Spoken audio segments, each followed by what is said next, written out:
Saudamos todos os irmãos e amigos do portal Escola Bíblica Dominical com a paz do Senhor Jesus. Quem é Deus? Este é o tema desta pré-aula, tema também da segunda lição deste primeiro trimestre de 2015 para a classe dos juvenis, onde tem por tema geral respostas às dúvidas sobre a fé cristã. Estamos convidando aos irmãos, você professor, você aluno, que entre no site do portal Escola Bíblica Dominical, na aba Juvenis, e lá os irmãos encontrarão o esboço desta pré-aula, assim também como outros esboços, outras pré-aulas, de maneira que venha agregar de alguma maneira na melhor preparação da sua aula como professor e da sua aula como aluno. Como já mencionamos, o tema desta pré-aula é Quem é Deus? É um tema mais do que pertinente para o século XXI. É um tema mais que pertinente para a pós-modernidade.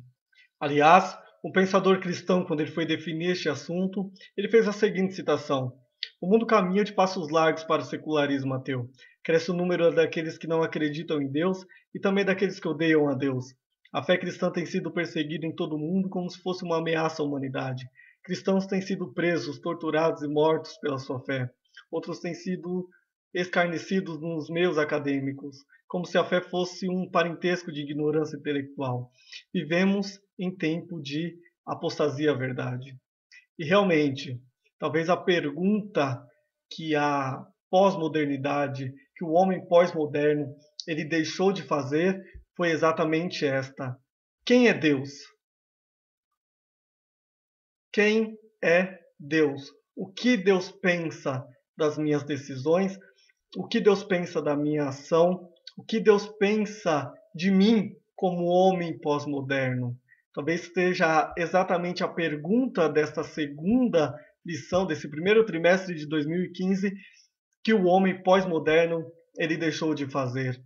Então, por isso essa lição ela é tão importante e vem tão de maneira precisa agregar aos nossos dias. Quem é Deus? Aliás, Jeremias capítulo 9, versos 23 e 24 diz o seguinte: Assim diz o Senhor: não se glorie o sábio na sua sabedoria, nem o forte na sua força, e nem o rico em sua riqueza. Mas quem gloriar, glorie-se nisto, em compreender-me e conhecer-me, pois eu sou o Senhor e ajo com lealdade, com justiça e com retidão sobre a terra, pois é destas coisas que eu me agrado, declara o Senhor. Talvez o homem pós-moderno ele tenha deixado essas duas grandes características, que é compreender ao Senhor e conhecer ao Senhor. Por que o homem pós-moderno ele tem deixado essas duas características? Por que ele não tem mais buscado compreender o Senhor e nem conhecer ao Senhor? Porque ele está fazendo exatamente ao contrário do que o dia Deus aconselhou que ele não fizesse. Não se glorie o sábio na sua sabedoria, nem o forte na sua força. Mas hoje o homem faz ao contrário.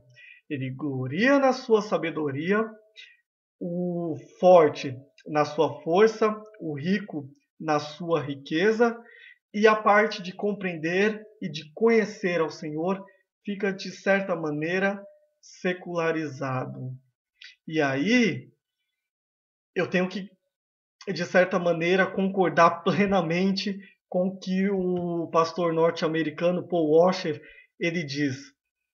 Como vão temer a Deus se não o conhecem? A partir do momento que eu não procuro compreender ao Senhor, que eu não procuro conhecer ao Senhor, não tem como eu temer a Ele. Por quê? Porque eu não conheço. Como que eu vou temer a um ser que eu não conheço? Quem é Deus?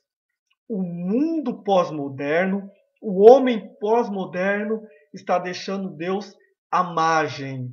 Está deixando Deus à margem da sua vida, do seu trabalho, dos seus estudos.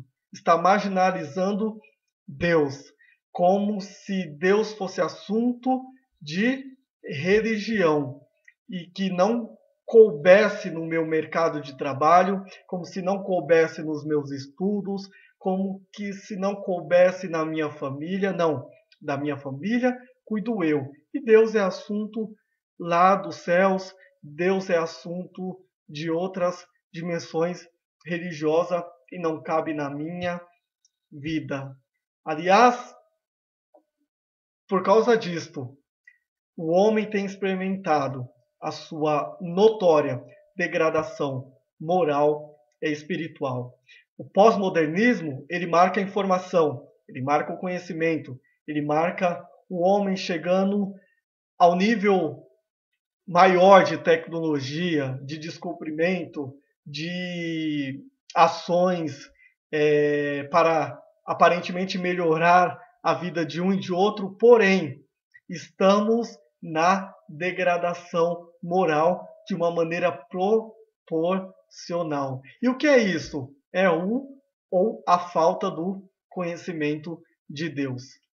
Mas quem é Deus? Se perguntássemos para um teísta, com certeza ele afirmaria: olha, Deus ele existe e é um Deus pessoal. Um deísta falaria: Deus criou o universo, deu o início dele e entregou a sua lei.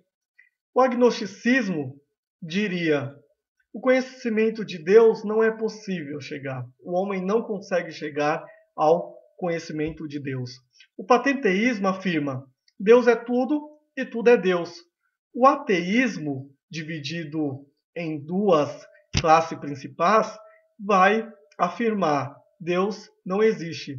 São os ateus práticos, que por uma conveniência pessoal não acreditam em Deus, e os teóricos, que por algum pensamento, algum raciocínio, convencimento racional, também vai afirmar da mesma maneira: Deus ele não existe. Dois filósofos foram o que deram o pontapé inicial ao chamado movimento ateísta moderno. O primeiro dele é René Descartes, pai da filosofia moderna, que trouxe a ideia a partir do zero, chamada se penso, logo existo. Esta ideia trazida por René, de começar tudo do zero, vale abster-se da Bíblia Sagrada, de toda a ideia que o homem tinha de religião e de Deus, e começar apenas do seu próprio raciocínio. Manuel Couto também, da mesma maneira, ele vai trazer uma própria verdade subjetiva e não objetiva. Ele também vai relativar a questão da verdade religiosa ou uma crença em Deus. Embora tanto Emmanuel, tanto René, ambos tiveram um princípio cristão, porém, ao decorrer, ao passar da vida, optaram pelo ateísmo.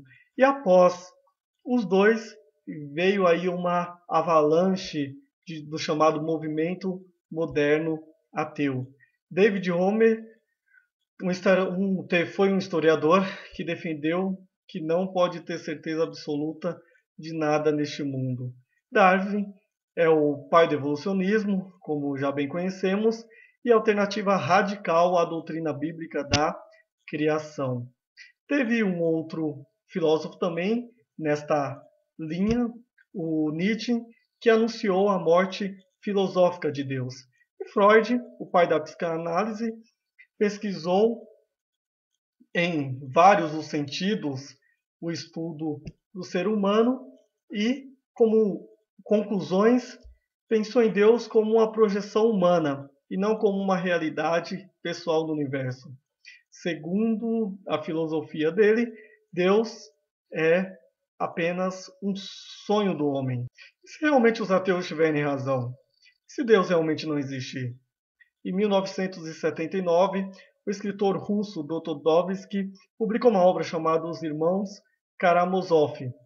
Em uma passagem, Ivan, que era um dos personagens deste livro que ele publicou, era um jovem intelectual atormentado pelo próprio conhecimento. Propôs uma ideia de como seria o mundo se Deus não existisse e os homens não pudessem sonhar com a imortalidade. A sua primeira conclusão é bastante pessimista.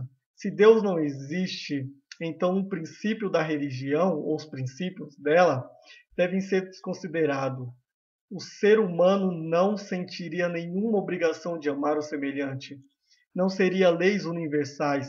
Tudo seria relativo. Tudo seria permitido. E daí, aquela tão famosa frase: se Deus não existe, tudo é permitido. Em uma passagem, o pai de Ivan, que é um dos personagens, é morto pelo filho que não tinha reconhecido, um bastardo. Em uma conversa, ele revela a Ivan o que levou a matar o seu pai.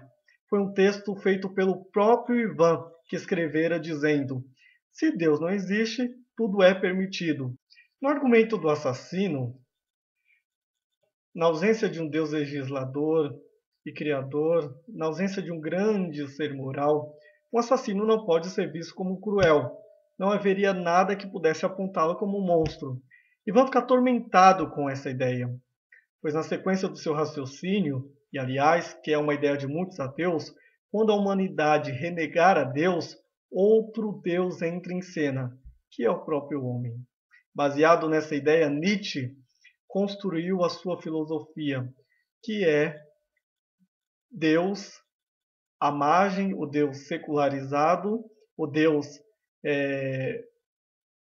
fora do controle do universo, como se não existisse, e homens surgindo como super-homens ou como deuses. Quanto ao ateísmo, é importante observarmos que ninguém nasce ateu. O recurso ao ateísmo ele é buscado por algumas razões, e alguma delas principais é decepção com aquilo que acreditavam e deixaram de acreditar, sofrimentos, perguntas sem respostas, choque de cultura, mas que talvez a oração maior do ser humano seja esta: que Deus exista, para a minha vida ter sentido e para o universo também fazer sentido. E ao olharmos a Bíblia, nem o diabo ele é ateu. Tiago 2,19 diz o seguinte: que os demônios creem que até estremecem. Sobre a existência de Deus, algumas afirmações são importantíssimas. A primeira é a ideia que Deus existe e é universal, intuitiva e racional, pois origina-se da alma das pessoas que desenvolvem por observação e consciência. É a frase de Dr. Dobbs que acabamos de citar. No coração do homem há um vazio do tamanho de Deus. A existência de Deus é necessária para que o homem tenha respostas adequadas às questões fundamentais levantadas pelo pensamento humano. Ela é autoevidente e independente de ser provada pelo homem. É como uma flor que, exalando seu próprio perfume, prova a existência e presença, que tem a capacidade de sentir o seu cheiro. Nada mais é do que a existência de Deus. O homem ele não consegue provar a existência de Deus. Ele não consegue pegar Deus, que é espírito, colocar numa caixinha de fósforo, e é o erro de muitos do limitar, ou levar para um laboratório para pesquisa. Porém, o rastro de Deus deixado no universo, ele é notório em toda a história humana, e é só o homem observar o ciclo da natureza que ele verá a marca ou a passagem de Deus por ela. Ao olharmos o universo, vemos a prova da existência de Deus. O chamado efeito cosmológico é a causa que precede o efeito. Do nada, nada se produz. Albert Einstein ele provou que o universo não é eterno, mas teve o começo. E aí onde os ateus têm um grande problema. Se do nada nada se produz, o que havia antes do universo existir? E o porquê que hoje existe? Será que não foi Deus?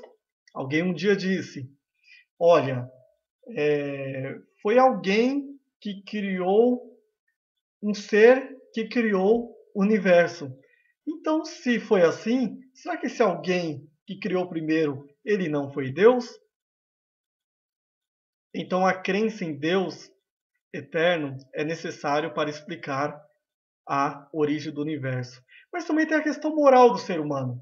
O ser humano tem a consciência do bem e do mal, e do dever de evitar o mal e praticar o bem. Quem colocou isso dentro do ser humano? Quem colocou a lei da consciência no ser humano? Mas também tem um argumento teleológico. O universo revela a organização, a ordem, a harmonia, propósito, indicando assim a existência ou a passagem de um Deus ou de um ser todo-poderoso por ele, de ser inteligente e que teria planejado muito bem ele para que tudo acontecesse em tão grande harmonia. Aliás, eu gosto muito dessa citação que um dia eu li. Quando olhamos as maiores obras das mãos do homem realizada, nós vemos algumas falhas. E por mais que a obra seja grande, mas quando o homem cria, há uma falha no sistema, há uma pequena pane e algum dia dá algum defeito. Mas nunca foi vinculado em nenhuma parte da mídia do mundo que o Sol ele teve uma pane, que o Sol ele não apareceu no dia de hoje porque ele teve um problema no sistema, não. Nunca deixou de acontecer. A noite ela nunca deixou de vir. Sabe por quê? Porque quem o fez foi um ser todo-poderoso e onipotente. Mas tem a parte histórica. Este sentimento religioso do homem, em toda parte, em todos os tempos, indicam a existência de um ser superior. Os fatos relacionados com Israel. É só pegarmos a história de Israel, desde a história antiga, desde da libertação do Êxodo, desde da chamada do patriarca Abraão, e trazer até os tempos modernos. Realmente vemos o dedo de Deus na história, ou a evidência de um Deus todo-poderoso. Olharmos quem é Deus à luz da Bíblia, nós deparamos com uma grande surpresa. Gênesis 1, capítulo 1, versículo 1, dirá o seguinte: no princípio criou Deus os céus e a terra. Veja que o primeiro versículo da Bíblia não está escrito assim: prazer, eu sou Deus e eu quero me comunicar com você, eu sou bom, eu sou amoroso. Não. No princípio criou Deus os céus e a terra. Deus já inicia no primeiro versículo da Bíblia trabalhando já. Isso nos prova duas coisas. Primeira é que a Bíblia ela é diferente de um livro secular. O livro secular, o autor, antes do primeiro capítulo, ele vai vender a sua ideia. Então ele vai mostrar primeiro quem ele é, o contexto da sua obra, para te convencer a acreditar na ideologia final dele. A Bíblia, ela não foi escrita para provar a existência de Deus, mas para descrever o caráter e os feitos de um Deus que já existe.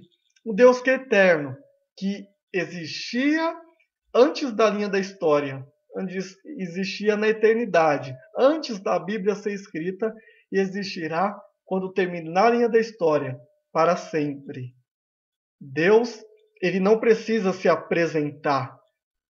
Ao lermos a Bíblia, os 66 livros da Bíblia, a biblioteca do Espírito Santo, e como já vimos na aula anterior, pedindo a iluminação, porque a revelação, aquilo que Deus queria que o ser humano soubesse, ele revelou nesses 66 livros. Ele revelou através de homens inspirados pelo Espírito Santo, ele falou à humanidade com sotaque humano. E ao pedirmos a iluminação do Espírito Santo para compreendermos esta revelação inspirada por ele, nós conhecemos o caráter de Deus. Então a Bíblia, ela não foi escrita para provar a existência de Deus. Aliás, certa feita, em um campo de concentração, um soldado pegou um dos prisioneiros lendo a Bíblia. E quando ele olhou, ele falou assim: me dá aqui sua Bíblia. E rasgou a Bíblia dele. E falou assim para ele: olha, eu quero ver agora como que você vai acreditar no seu Deus. E aquele prisioneiro falou: olha, você vai ter que tampar o sol. Então Deus, ele está manifestado na Bíblia. Vemos o caráter dele, conhecemos-o profundamente, mas a natureza manifesta Deus. É o que está escrito no Salmo 19. Os céus proclamam a glória de Deus e o firmamento anuncia as obras das suas mãos. Mas, em Hebreus 11, verso 6 diz o seguinte: ora, sem fé é impossível agradar-lhe, porque é necessário que aquele que se aproxima de Deus creia que ele existe e que é galardoador daqueles que o buscam. Ao me aproximar de Deus, eu preciso crer que ele existe e que ele é galardoador daqueles que o buscam. Então, a partir do momento que eu procuro um relacionamento pessoal com Deus, através de conhecer o seu caráter na Bíblia Sagrada, crendo que ele existe, com certeza eu terei um relacionamento com ele. O caráter da nossa religião e a firmeza da nossa teologia depende da compreensão que temos de Deus. Por isso que os estudos das Escrituras são indispensáveis para a vida do cristão.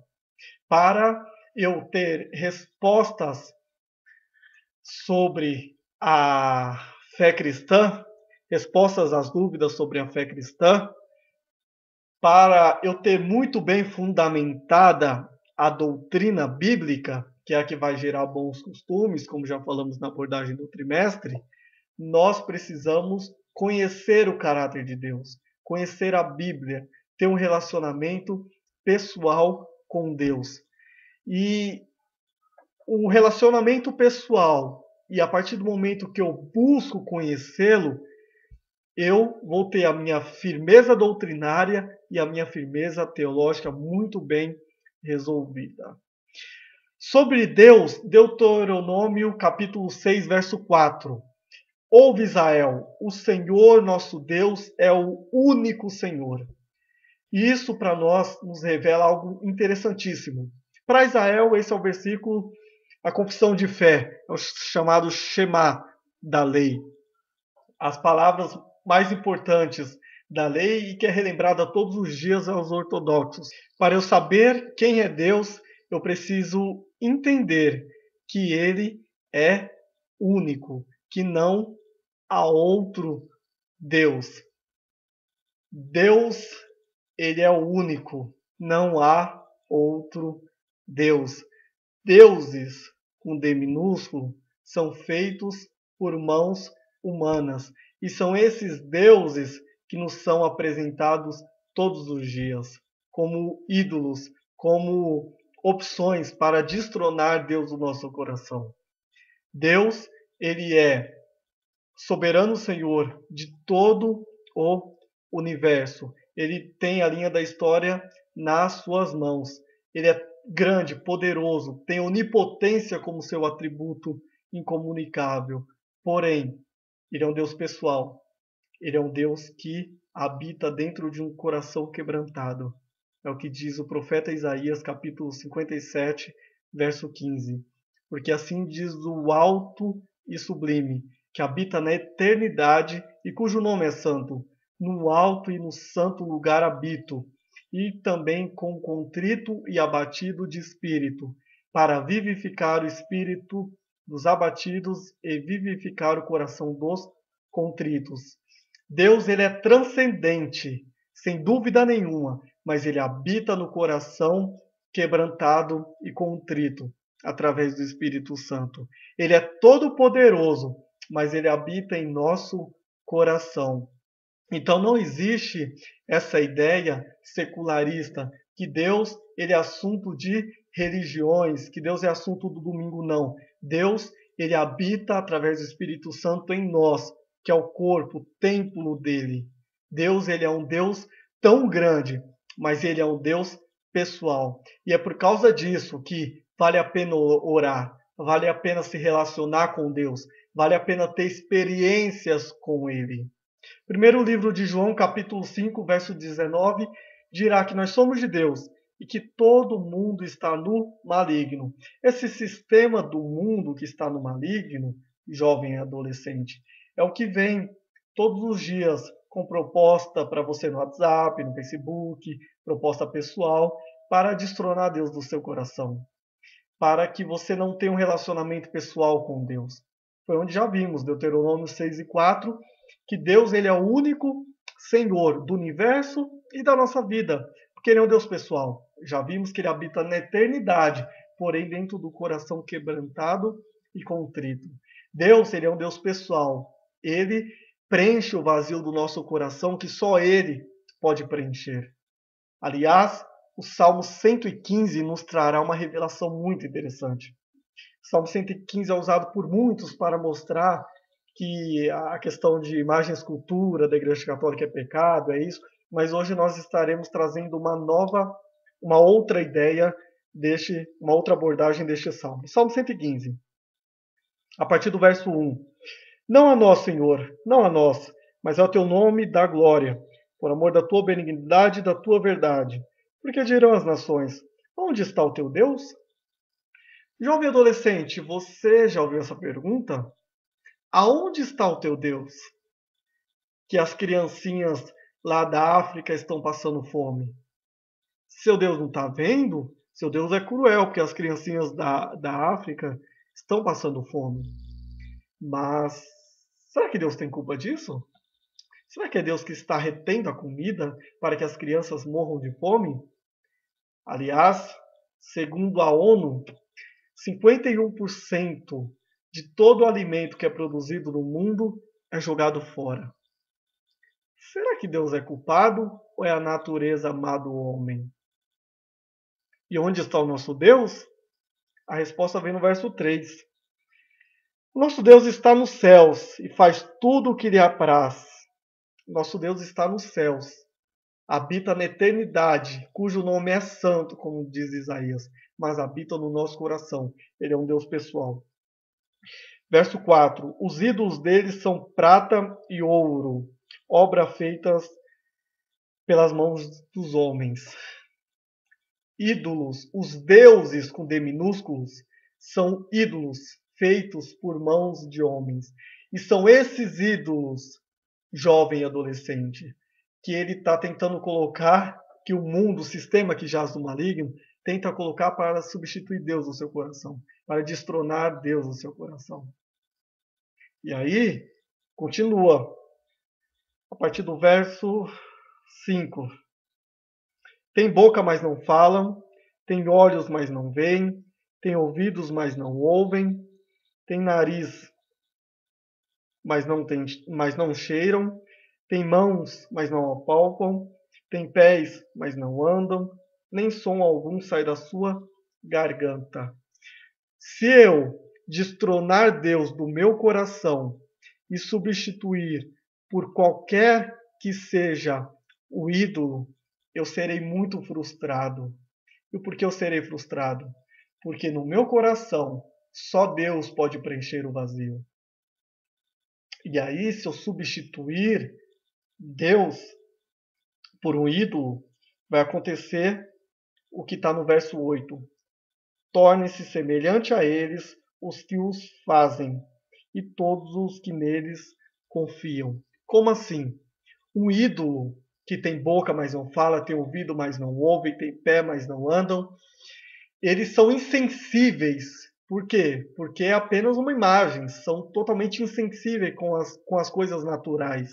E a partir do momento que eu destrono Deus do meu coração, eu serei tão insensível a Deus quanto um ídolo. Quando eu destrono Deus do meu coração, quando eu recebo e assento essas ofertas feitas pelo mundo que jaz do maligno, eu acabo me tornando insensível a Deus como um ídolo. Eu já não consigo mais ouvir Deus. eu já não consigo mais sentir a presença de Deus.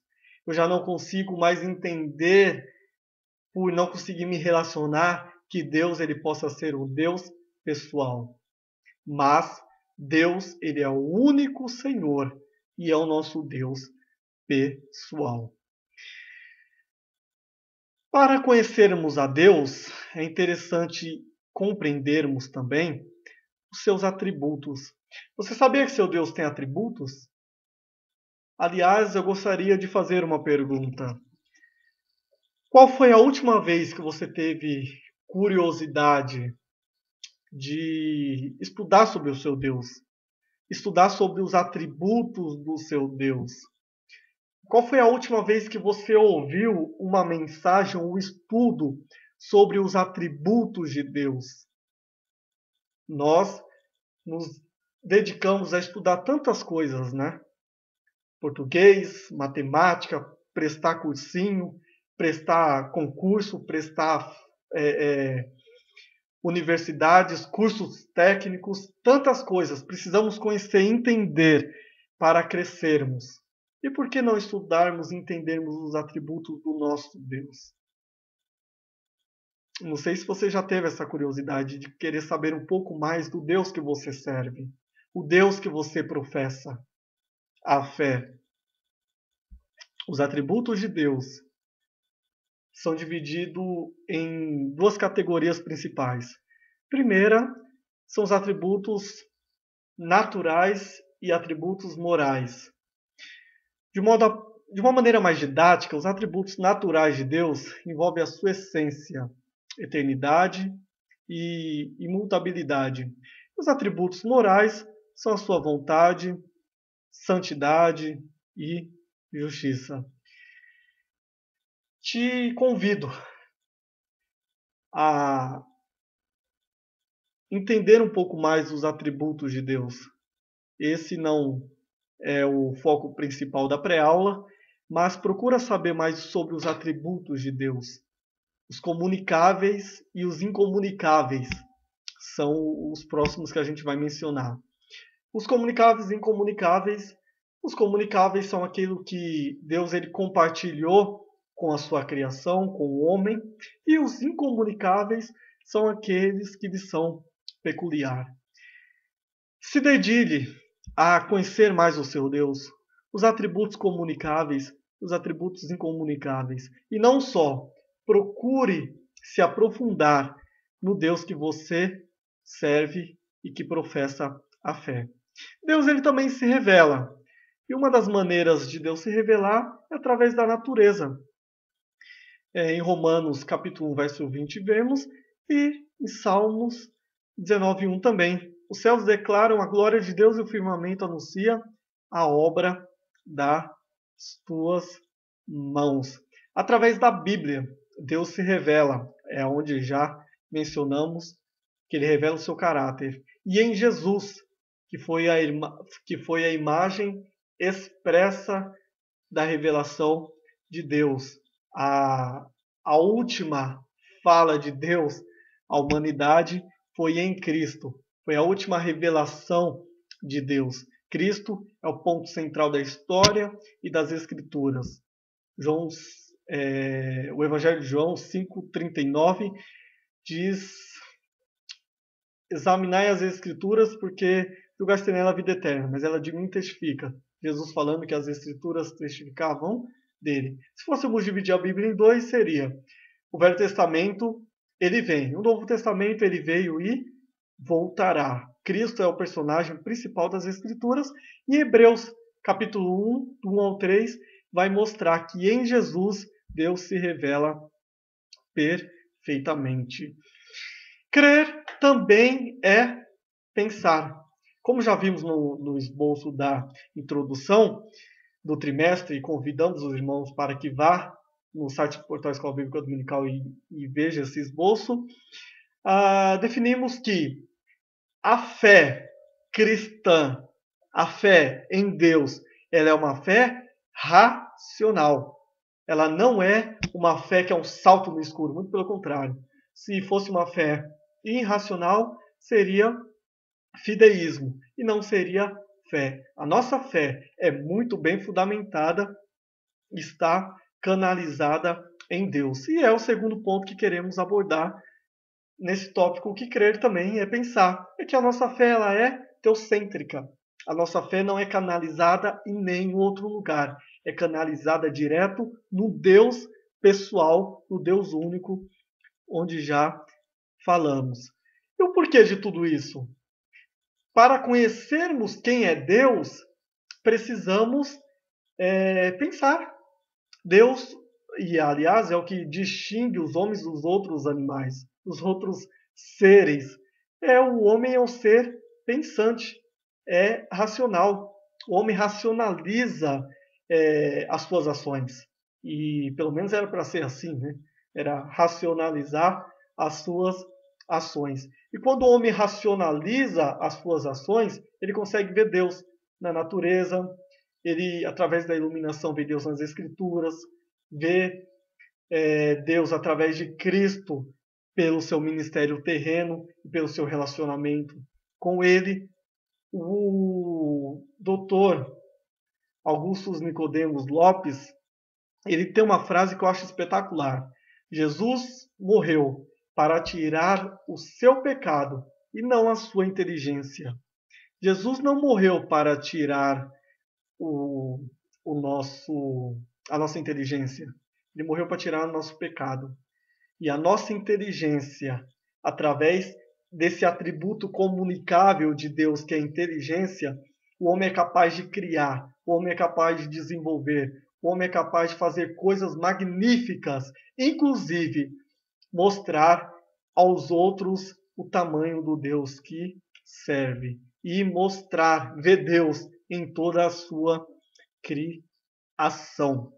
Uma das mais belas evidências, sem dúvida nenhuma, da existência de Deus e de quem é Deus é quando, trazendo para a nossa realidade, o homem pós-moderno, ele deixa de se gloriar na sua riqueza, na sua sabedoria, no seu conhecimento, na sua inteligência, na sua intelectualidade, e ele se rende ao Criador através de Cristo.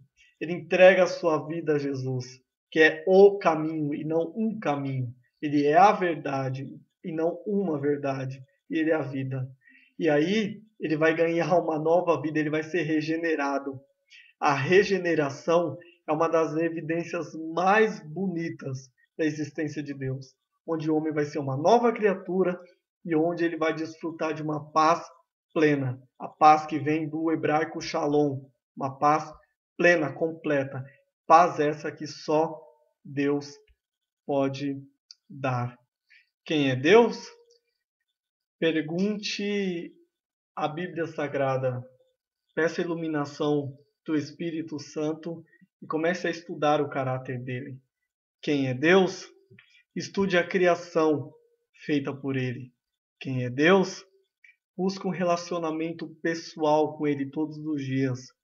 Pergunte a ele todos os dias: quem é o Senhor? Se revela a mim e você vai ser surpreendido. E mais do que surpreendido. Porque Deus, ele é uma fonte inesgotável.